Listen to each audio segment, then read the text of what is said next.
Hello guys, কি অবস্থা? কোথায় আছো এখন? কি অবস্থায় আছো এখন জানি না, বাট ইংল্যান্ড যদি থাকুন তাহলে বাংলাদেশে ব্যাক করো। তোমাদেরকে আবার স্পেন যেতে হবে।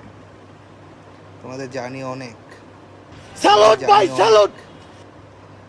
কখনো জর্ডান, কখনো আলজেরিয়া, কখনো মিশর, কখনো ইংল্যান্ড, আবার যেতে হবে এখন স্পেন। আহ, কুত্তা যেমন এক জায়গা থেকে আরেক জায়গায় যায়, এক জায়গায় স্থির থাকতে পারে না, তোরা ভাই এমন রে। যাক, 20 তারিখের জন্য টিকিট কাট। স্পেন যাবি, স্পেন যায় লাফাবি কুত্তার মতো, কিছু করার নাই।